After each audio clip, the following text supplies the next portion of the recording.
Hey Waves listeners, we're off this week for the holiday season, but don't worry, we will be back in your feeds on January 5th. We will have an amazing chat with author and fat activist Aubrey Gordon on her new book, You Just Need to Lose Weight and 19 Other Myths About Fat People. You won't want to miss it. In the meantime, we wanted to bring you one of our favorite episodes from 2022. Slate staff writer Heather Schwedel and Slate Books and Culture columnist Laura Miller talk about how Gillian Flynn's Gone Girl changed the publishing world forever. Happy holidays. We'll see you in 2023.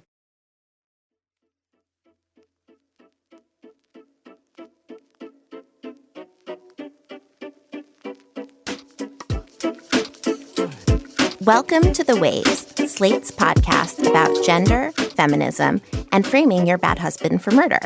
Every episode, you get a new pair of women to talk about the thing we can't get off our minds. And today you've got me, Heather Schwedel, a Slate staff writer. And me, Laura Miller, Slate's Books and Culture columnist. And today we're celebrating the 10-year anniversary of a little book called Gone Girl by Gillian Flynn. And we're attempting to reckon with all that it has wrought in the publishing industry and beyond. I remember what a big deal Gone Girl was when it came out. It was the book of that summer. I read it on the beach along with everyone else. And probably I wanted to read it in the first place because critics like you, Laura, were raving about it. It got such amazing reviews out of the gate. And you've written a lot about Gone Girl and its imitators over the years. Yes, I have. I was really floored by Gone Girl when I first read it, which was just before it was published.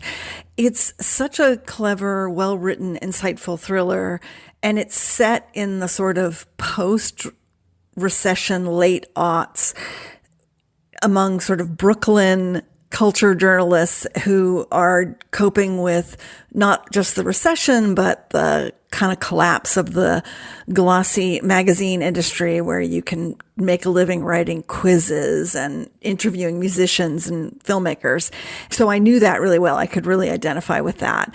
And it was also a great riff on middle-class life and gender relations with its famous cool girl rant. But the thing that really amazed me about it was that central twist, which we'll talk about later, and the way that Flynn was just so cleverly tweaked the sort of conventions of the thriller genre and sort of makes the audience face up to the fact that as much as we sort of hate the villain or want to see the villain defeated, nothing makes a great thriller like a good villain, and this is one of the best villains ever written. I can't say that I was all that impressed with all the books that were published afterwards. It just seemed like so many came with the promise that they were the next Gone Girl and then never lived up to that promise. And one of the things I'd like to talk about is why women readers in particular, who made this genre so popular, were so easily satisfied with pale shadows of Flynn's brilliance. Yes, we can definitely talk about that and the cool girl riff and everything else Gone Girl and all those books that were marked the next Gone Girl. So we will get into that after a quick break.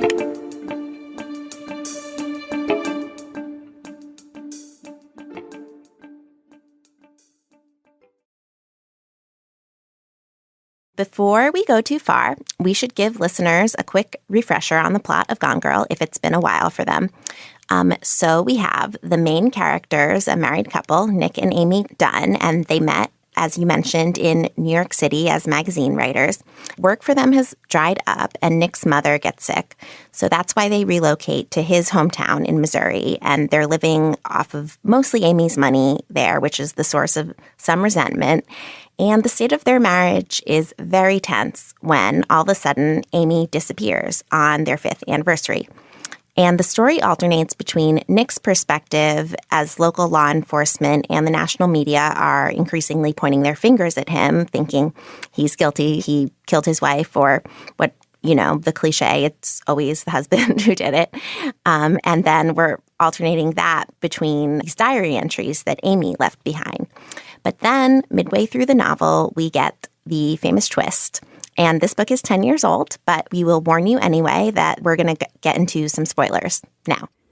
So the twist is that Amy, who is completely disgusted with Nick for being kind of a loser, dragging them back to this crappy town in Missouri and this crappy life, and not only that, but having an affair with a student and planning to divorce her, she has actually faked her own disappearance in order to frame him. So we get this Amy diary at the beginning that makes her sound very innocent and sweet. And then suddenly we get this flip of this Amy who is just sort of fiendishly running this whole fake out, this elaborately planned effort to sort of make it look as if she's been murdered and that he is responsible. And this was partly based on the Lacey and Scott Peterson case where she was this young pregnant wife who was murdered, and everyone thought that he did it, but he kept evading conviction, and it was just a big tabloid story, which often inspired Flynn. A lot of her work is inspired by sort of tabloid stories. So we learn that instead of being this innocent victim, Amy is this incredibly skillful and diligent and far-seeing planner who is manipulating the investigation. She's controlling the coverage of her disappearance, but then she sees Nick on TV and she decides that she actually wants him back after all. So she changes this fiendish plan and eventually works it out so that it seems as if she's been held captive all this time, and that the only way that either of their lives will work is if they stay together. So Nick is sort of trapped by Amy, who is not only a master manipulator, but also by the end of the novel, a murderer. So that's the plot line. But another really fantastic thing about this novel is all of the descriptions of everyday life and culture and gender relations in the aughts. The most famous of which is Amy's cool girl rant. Here's that scene from the movie, which is presented as a monologue as opposed to one of Amy's diary entries. Cool girl. Men always use that, don't they, as their defining compliment. She's a cool girl. Cool girl is hot. Cool girl is gay. Cool girl is fun. Cool girl never gets angry at her man. She only smiles in a chagrin-loving manner and then presents her mouth for fucking. She likes what he likes, so evidently, he's a vinyl hipster who loves fetish manga. If he likes Girls Gone Wild, she's a mall babe who talks football and endures buffalo wings at Hooters. When I met Nick Dunn, I knew he wanted cool girl. And for him, I'll admit, I was willing to try. I waxed. Amy explains that the cool girl doesn't really exist outside of movies made by socially awkward men. And I always think of Something About Mary when she comes to that part. For her, the cool girls are just real girls who are trying to be cool girls by pretending to like everything that a man likes. And this concept really struck a nerve at the time. There was a few-year period there where it seems like culture writers were obsessed with the concept of the cool girl, and that they almost killed it for me. It was sort of like the way girl boss has become so cliched that it's almost meaningless. But for the time, it was very revelatory. And related to that, Gone Girl also kicked off a discussion about unreliable female narrators that I think we're also still having. There was a debate about the book and whether it was actually misogynist and not feminist, because Amy was the sort of character who made women look bad because she made false accusations of sexual assault. She got pregnant through devious means. Do you remember that conversation? Yes, I do. That conversation happens every time you have a female character who's as compelling as Amy is, but not a good girl as opposed to a cool girl. And I think one of the things the novel is about is how you need a character like that to have a thriller. And there's no reason why a woman can't be that sort of fiendish character, and that they make the whole genre go. We talk about how they're unlikable, but in fact, we secretly love them. And I think that is the message of the book. So you can sort of get into this whole moralizing thing about whether Amy is a good person or a bad person. I mean, she's very, very powerful. She knows how to manipulate the appearances of femininity perfectly. And this goes back to her childhood as sort of the basis for a series of kids' books that her parents wrote called The Amazing Amy. And she's just been living under this kind of unbearable pressure of appearance for a long time. And she finally turns the table and uses that against the people who she feels has wronged her. So, she's definitely powerful, but it's almost like it's hard to imagine a powerful woman who wouldn't come across as wicked in some way because of those old-fashioned conventional ideas of femininity. And I think the movie adaptation of Gone Girl, which was in 2014 by the director David Fincher, it made the story and the book an even bigger cultural force. I am a fan of this movie. I think it's stylish and well cast and slightly off subject. I think it's an essential text for any Ben Affleckologist, which I consider myself. But Laura, what was your take on the movie? Well, Heather, I hate to say this, but I am not a fan of this movie. I feel that Rosamund Pike was really miscast. She's too sort of, the word I would use for her is marmoreal. She's just like, she's kind of carved out of stone and serene and almost too beautiful in a way. And I think that, even though she has a convincing American accent, she still comes across as some kind of British woman, possibly a noble woman. And she just doesn't seem like Amy to me. Amy to me should be all American and pretty, but not too pretty, and just an average sort of girl. And Rosamund Pike just can't do that. There's something sort of too impassive about her that just made me feel that she was completely wrong for the part. I think Ben Affleck is perfect as Nick, though. I will agree with that. But the whole story is about Amy, and to me, she was miscast. I think when the book was originally optioned, I remember following this news excitedly, and Reese Witherspoon was involved, ended up being a producer on the movie. But I think at some point she was supposed to star in it. Would that have worked for you? That would have been so great. That would have been amazing because she could do both the fake Amy and the fiendish Amy. I mean, one thing I really do like about the movie, I will say this, is there's one scene where right at the moment where the twist comes, we get this shot of Amy sort of driving off out of, heading out of town, her plan in place, working like a charm, going off to who knows where, and she's got these sunglasses on and the sort of like the wind is sort of blowing. And you really do see there's that fantastic moment in the book where you get the real Amy's voice, and it's like she's liberated from this sort of conventional all-American feminine role of the nice, sweet victim. And it's just like, boom. I am so much happier now that I'm dead.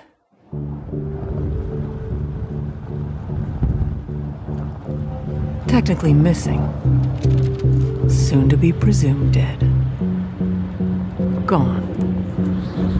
And my lazy, lying, cheating, oblivious husband will go to prison for my murder. Nick Dunn took my pride and my dignity and my hope and my money. He took and took from me until I no longer existed.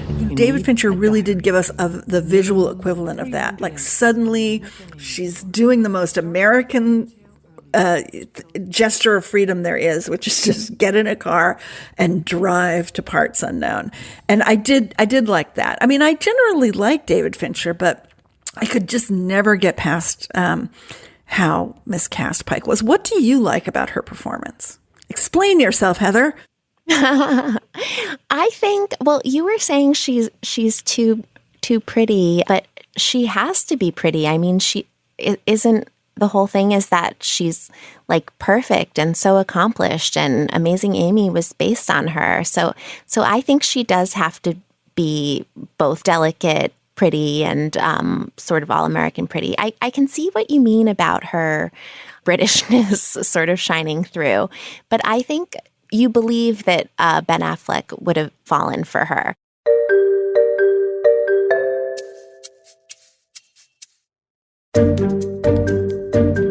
We're going to take a break here, but if you want to hear more from Laura and myself on another topic, check out our Slate Plus segment today, where in light of Gone Girl's anniversary, we're going behind the scenes on book blurbs. And please consider supporting the show by joining Slate Plus. Members get benefits like 0 ads on any Slate podcast, no paywall on the Slate site, and bonus content of shows like Slate Money and, of course, this one. To learn more, go to slate.com/thewavesplus.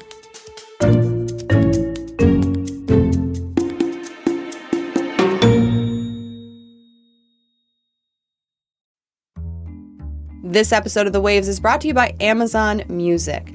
Actress, singer, entrepreneur, and everyone's favorite Virgo, Keke Palmer, has an amazing new podcast out right now called Baby, This is Keke Palmer on Amazon Music, and you're going to want to check it out.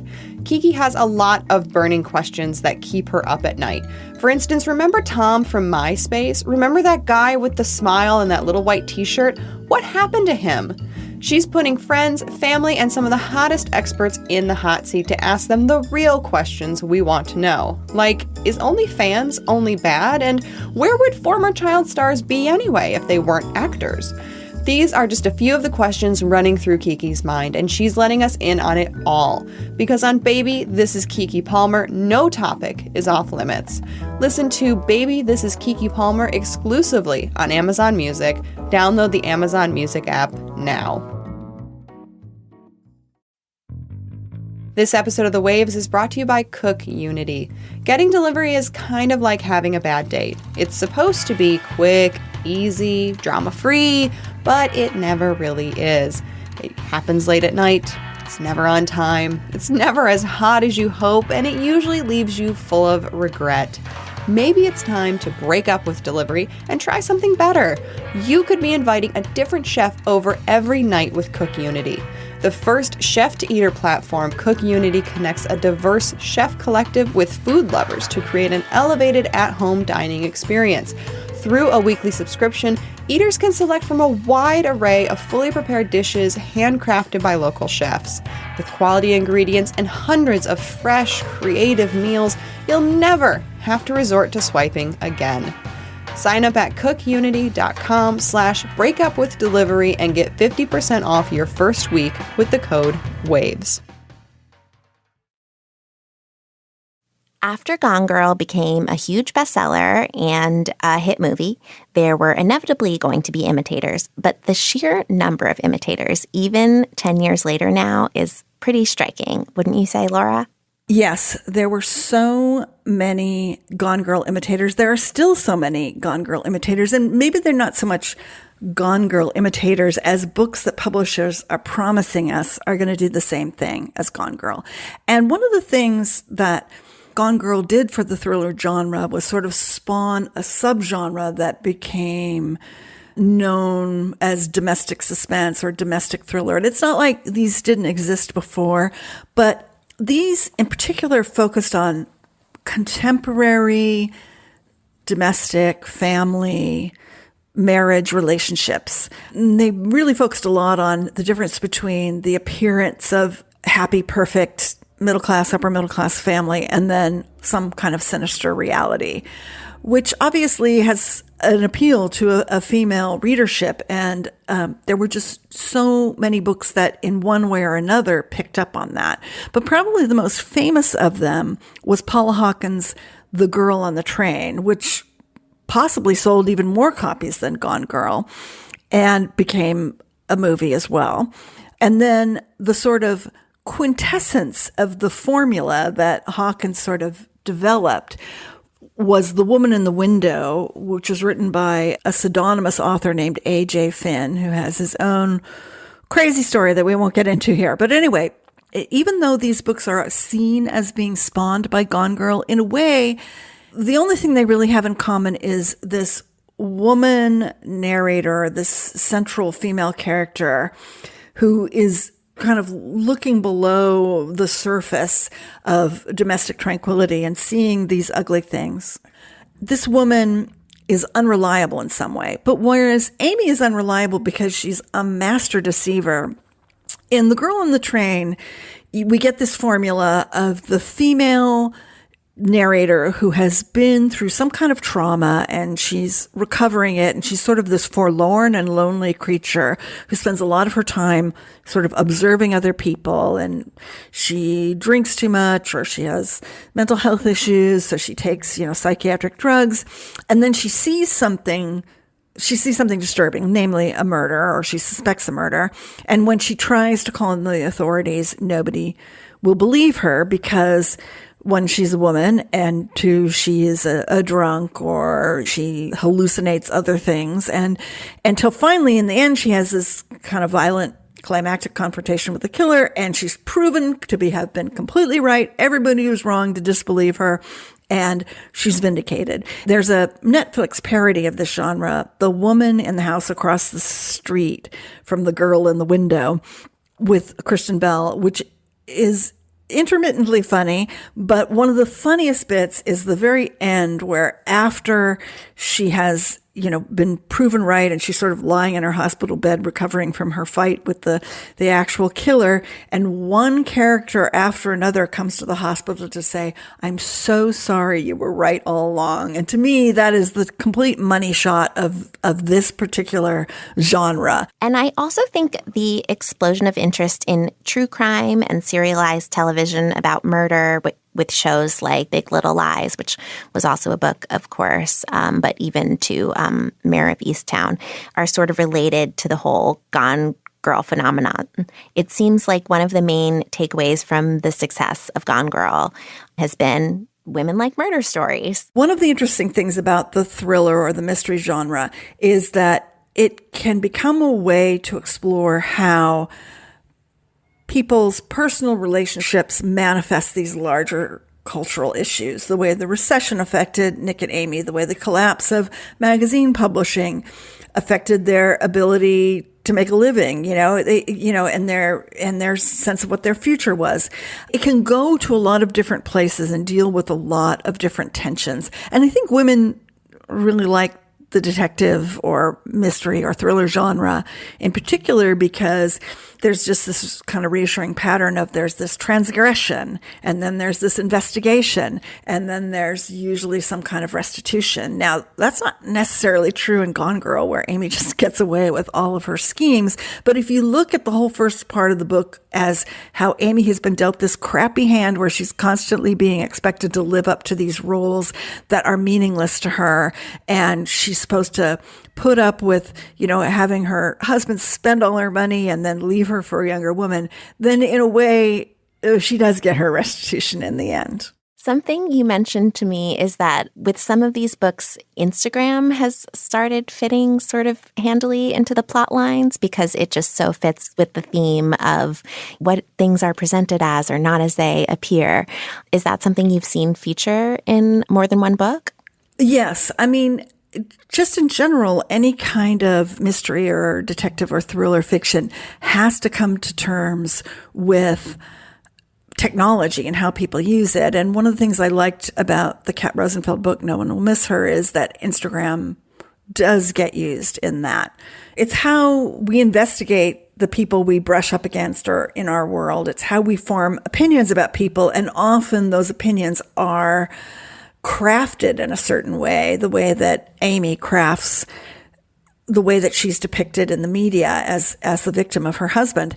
And that just seems like great material to dig into, because it has a lot to do with conventional femininity and the way women feel like they have to perform this perfect facade all the time, or otherwise they failed as women. I wish it were less the case that women felt that way, and I think it is less the case, but it's still clearly something that bothers a lot of people because we're constantly hearing about the negative effects of Instagram on women and girls.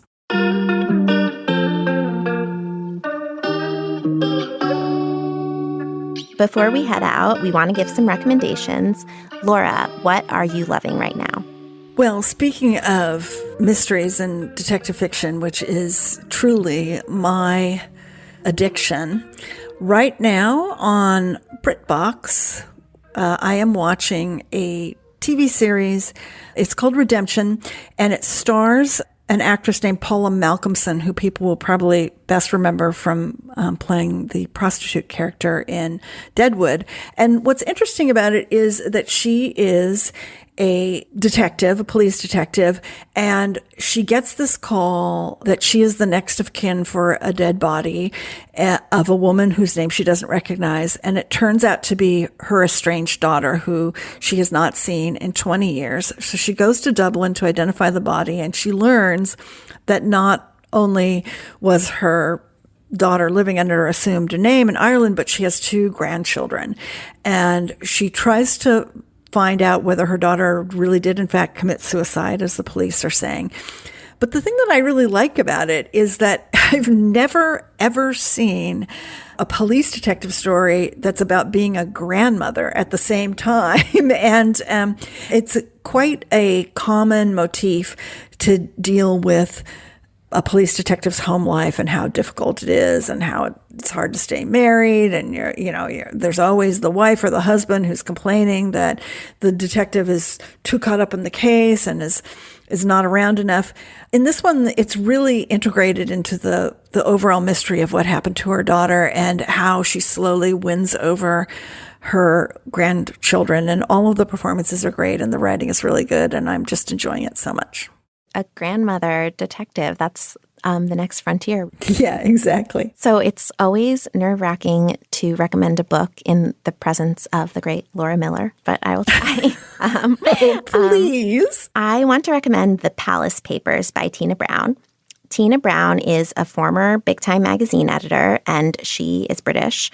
And she previously wrote a biography of Princess Diana that I loved. So this book is the follow-up to that book. It's a sprawling account of the British royal family in the 20th and 21st centuries, and it is just delicious, divine. Tina Brown is such a dishy and dramatic and at times withering writer, and the royal family is kind of the perfect subject for her. And I just never want this book to end. Then I would like to add a quick corollary recommendation to that. If you like reading about British peers and their affairs, you should also watch A Very British Scandal, a miniseries on Amazon Prime starring Claire Foy from The Crown, and it's about a jaw-dropping divorce between a duke and a duchess in the 1960s. Those both sound really great. And Tina Brown, talk about the embodiment of the old guard of magazines when they paid so well and they had 1 million ads and they were so glamorous. I mean, she's just the personification of that. She or someone like her is who laid off Nick and Amy. Yes, exactly. Yeah.